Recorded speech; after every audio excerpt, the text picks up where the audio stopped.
Four current and former LMPD officers now face federal civil rights charges for the 2020 raid where Breonna Taylor was killed.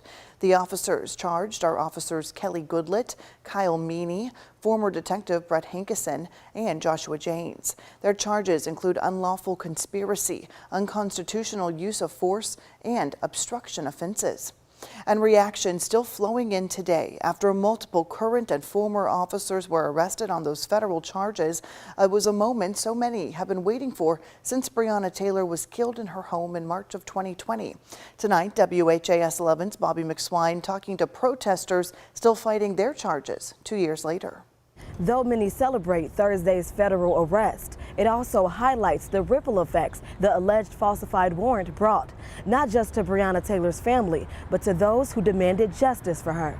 I'm fighting 2 protest charges right now for 2 years. I still am fighting off these charges. Two of the many protesters who were arrested in the summer of 2020. Jason Downey is one of the many protesters who were arrested in the summer of 2020. He says he and others have been to court several times, refusing to plead guilty to charges they don't agree with. Now, the DOJ's investigation revealing the warrant that allowed officers to enter Taylor's home was based on alleged lies causes more pause for protesters like Downey, because he says if they are found not guilty, it won't change the past. Louisville Urban League Director Sadiqa Reynolds says any charges still held against protesters should be dropped.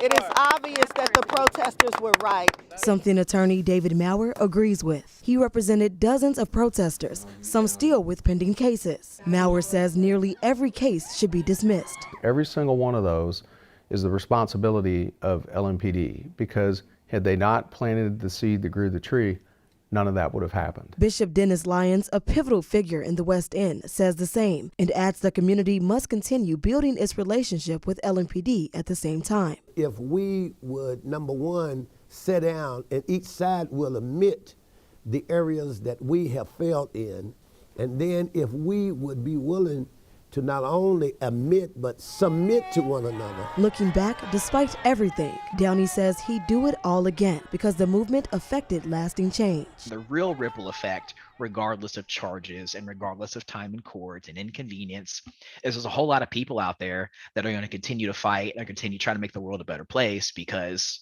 it's the right thing to do. And we're now very much more aware of that. In Louisville, Bobby McSwine, WHAS 11 on your side.